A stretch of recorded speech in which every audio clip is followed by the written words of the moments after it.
تو اچھا، میں نے آپ کے سامنے تین چیزوں کا ذکر کیا ہے جو صدقہ جاریہ میں گنی جاتی ہیں۔ وہ کتنی چیزیں ہیں؟ تین چیزیں ہیں۔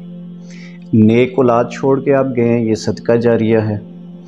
آپ نے کوئی فلاحی کام کیا ہے، راستہ بنوا دیا ہے، مسجد بنوا دی ہے، پانی بنوا دیا ہے لوگوں کے لیے، یہ بھی کیا ہے؟ صدقہ جاریہ ہے۔ آپ کے مرنے کے بعد اس عمل کا جو ہے ثواب رکے گا نہیں۔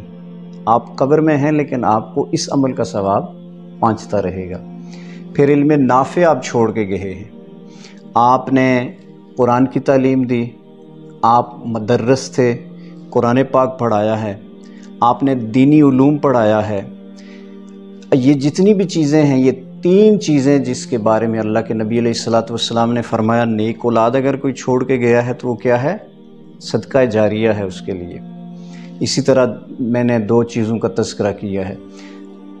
اب ایک بات بڑی واضح ہوتی ہے کہ صدقہ جاریہ، اللہ کے نبی علیہ السلام نے ارشاد فرمایا کہ نیک اولاد کیا ہے؟ صدقہ جاریہ ہے۔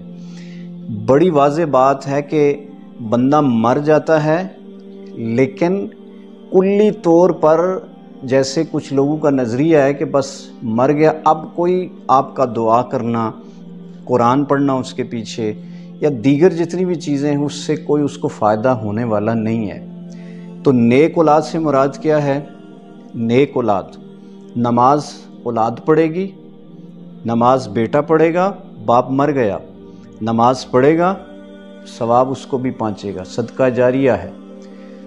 بیٹے نے دعا کی، ہاتھ اٹھائے، نیک کلمات پڑھے، ثواب اس کے باپ کو پہنچتا رہے گا۔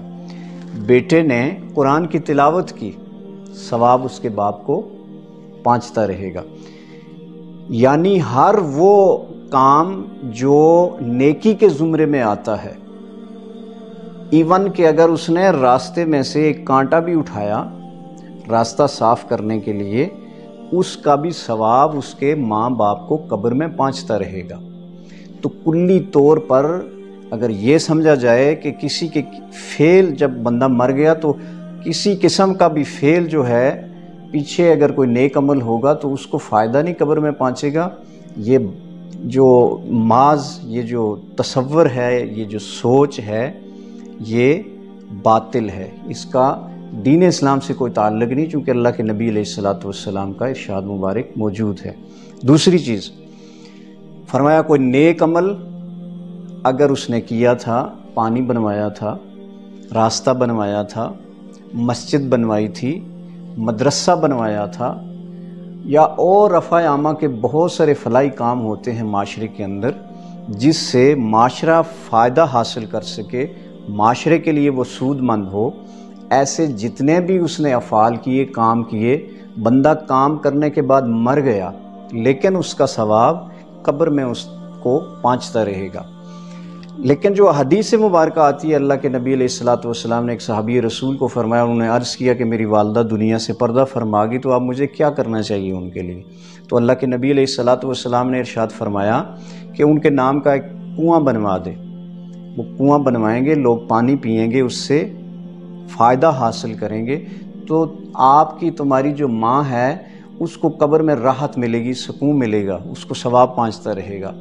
تو اس سے یہ بھی پتہ چلتا ہے کہ نیک اولاد نے ماں باپ کے مرنے کے بعد، ماں باپ نے نہ راستہ بنایا، ماں باپ نے نہ کنواں بنوایا، رفع عامہ کا کوئی کام نہیں کیا، لیکن ان کے مرنے کے بعد ان کی اولاد نے اگر ایسا کوئی کام کیا ہے تو اس کا ثواب بھی، جب تک وہ چشمہ ایک بنوایا تھا، پانی لگوایا تھا، جب تک لوگ اس سے فائدہ حاصل کرتے رہیں گے، ماں باپ، اس کے ماں باپ کو قبر میں اس کا ثواب پہنچتا رہے گا۔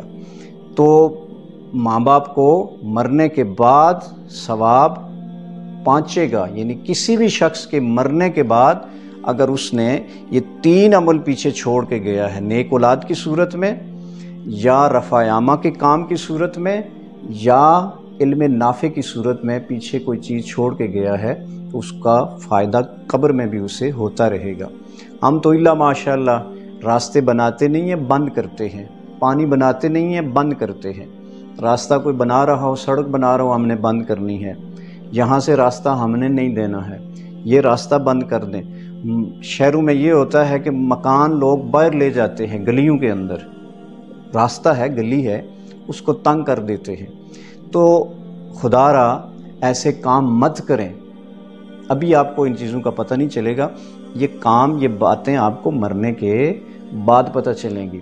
اور تیسری بات سماعت کر لیں کہ علم نافع اگر وہ چھوڑ کے گیا ہے، اگر اس نے کوئی قرآن کی تفسیر لکھی، احادیث مبارکہ کی صورت میں کوئی کتاب لکھی، قرآن پاک کی صورت میں کچھ لکھا، یا کوئی حافظ قرآن پیدا فرمائے، جیسے مدرس تھا، کسی مدرسے میں پڑھا رہا تھا، تو اس کے بہت سارے شاگرد ہیں، ان کا بھی نیک عمل جو ہے ان کا آگے پڑھانا، ان کا واعظ و نصیحت کرنا، ان کا لوگوں کو دین پہنچانا، وہ اس کے لیے دعا کریں نہ کریں، مرنے والے کو اس کا فائدہ ہوتا رہے گا۔ تو کوشش کریں کہ اپنی زندگی میں ایسی چیزیں تیار کر کے جائیں، نیک اولاد تیار کر کے جائیں، ان کو حافظ قرآن بنائیں، عالم دین بنائیں، ان کو قاری قرآن بنائیں۔ آج نہیں پتہ چلے گا، مرنے کے بعد پتہ چلے گا۔ آج اس چیز کا احساس نہیں ہوگا، مرنے کے بعد ہوگا۔ کوئی راستہ بنا جائیں لوگوں کے لیے، آسانی پیدا کر دیں لوگوں کے لیے، آج نہیں پتہ چلے گا، مرنے کے بعد پتہ چلے گا۔ اللہ رب العزت ہمیں اس پیغام کو سمجھنے کی توفیق عطا فرمائے اور اس پر عمل کرنے کی توفیق